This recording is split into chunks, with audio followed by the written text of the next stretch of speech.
अस्सलाम वालेकुम। Biology 9 chapter number 4 cells and tissues lecture number 2 part 2।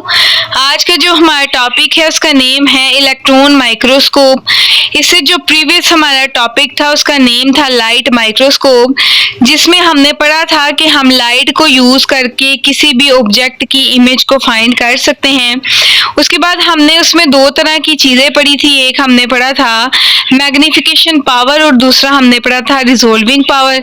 Magnification के बारे में ये था कि वो हमारे पास इमेज को लार्ज करके दिखाती है, जबकि हमारे पास जो रेजोनेंस थी, जो हमारे पास रेजोल्यूशन थी, पावर थी, वो क्या करती थी, हमारे पास किसी भी इमेज की क्लैरिटी को बताती थी, क्लियर करके उसको दिखाती थी। आज का जो हमारा टॉपिक है उसका नेम है इलेक्ट्रॉन माइक्रोस्कोप। अब उसमें हमने क्या किया था, लाइट को यूज़ किया था किसी भी इमेज को बनाने के लिए, किसी भी इमेज को देखने के लिए। इसमें हमने इलेक्ट्रॉन्स को यूज़ करना है, इलेक्ट्रॉन बीम को यूज़ करना है किसी भी इमेज को देखने के लिए। तो ये हमारे पास इलेक्ट्रॉन जो है ना, माइक्रोस्कोप इलेक्ट्रॉन जो है, ये हमारे पास एडवांस फॉर्म है माइक्रोस्कोप की। ये बहुत ही हमारे पास एडवांस है। इसमें हमने पढ़ना इस चीज़ को है, इसमें भी हमने मैग्नीफिकेशन पावर और रिजोल्विंग की पावर के बारे में पढ़ना है।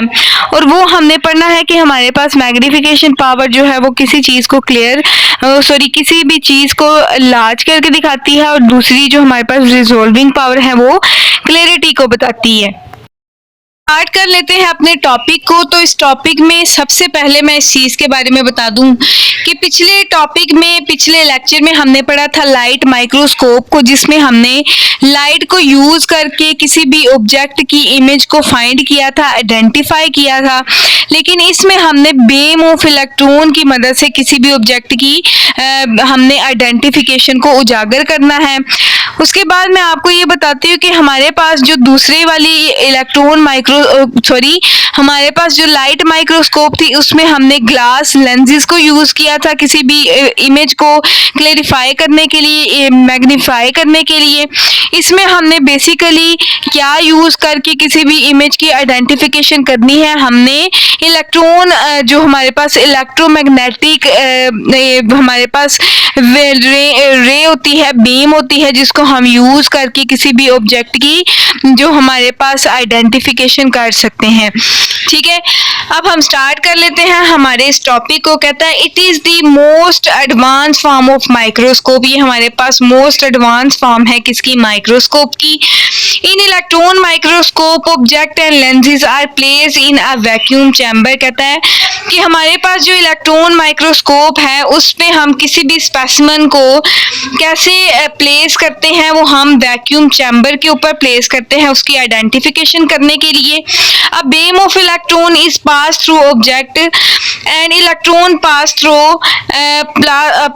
Through and are reflected from the object and make image. कहते हैं हमारे पास वो जो बीम ऑफ इलेक्ट्रॉन है, या तो फिर वो ऑब्जेक्ट में से गुजर जाती है, या फिर हमारे पास उस ऑब्जेक्ट से टकरा कर रिफ्लेक्ट होकर वापस ऑब्जेक्ट पर क्या करती है, इमेज क्रिएट करती है। Electromagnetic lens enlarge and focus the image onto our screen and photographic film. हमारे पास जो पिछले हमने लेक्चर में पढ़ा था, ग्लास ट्यूब को यूज़ किया था हमने किसी भी ऑब्जेक्ट के फोकस के लिए। इसमें हमने इलेक्ट्रोमैग्नेटिक लेंस को यूज़ करना है कि वो इमेज को बड़ा और फोकस कर सके। Electron microscope has much higher resolving power than light microscope. कहता है हमारे पास इसकी रिजोल्विंग पावर ज़्यादा होती है एज कम्पेयर टू द हमारे पास जो लाइट माइक्रोस्कोप है उसकी रिजोल्विंग पावर हमारे पास कम होती है। The most modern electron microscope can distinguish object as small as 0.2 nanometre and 1 nanometre हमारे पास किसके बराबर होता है, 1 ओवर हमारे पास क्या है, जो इसकी पावर होती है 10 रेज़ की पावर 6 माइक्रोमीटर के मिलीमीटर के हमारे पास ये बराबर होता है। उसके बाद है it is the 1000-fold improvement over light microscope. Electron microscope can magnify object about 250,000 time. हमारे पास जो इलेक्ट्रॉन माइक्रोस्कोप है किसी भी ऑब्जेक्ट को बड़ा करने की कितनी सलाहियत रखता है, वो 2,50,000 टाइम किसी भी ऑब्जेक्ट की इमेज को क्या करता है, बड़ा करके दिखाता है. इन स्पेशल केसेस, कहता है ये हमारे पास इतना एडवांस है कि जो हमारे पास स्पेशल कंडीशंस होती हैं, जो एक महसूस हालात होते हैं, हालतें होती हैं, उसमें भी हम माइक्रोस्कोप, इलेक्ट्रॉन माइक्रोस्कोप को यूज करते हैं. कहता है कि किस किस चीजों की आइडेंटिफिकेशन के लिए जरूरी होता है. Electron microscope can detect individual atom cell. हमारे पास एक अकेला जो एटम है, कहा जाता है कि एटम हमारे पास बहुत छोटा स्ट्रक्चर है, वो अलग एक छोटे से एटम को अलग भी इस माइक्रोस्कोप के जरिए से हम देख सकते हैं.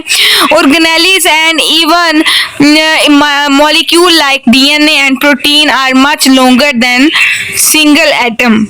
उसके साथ साथ हम इसमें ऑर्गेनेलिस के बारे में, मॉलिक्यूल के बारे में, मॉलिक्यूल भी हमारे पास बड़ा है क्योंकि वो एटम से मिलकर बनता है.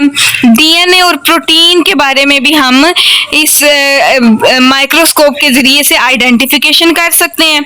ठीक है जी. उसके बाद है हमारे पास biologist use two type of electron microscope.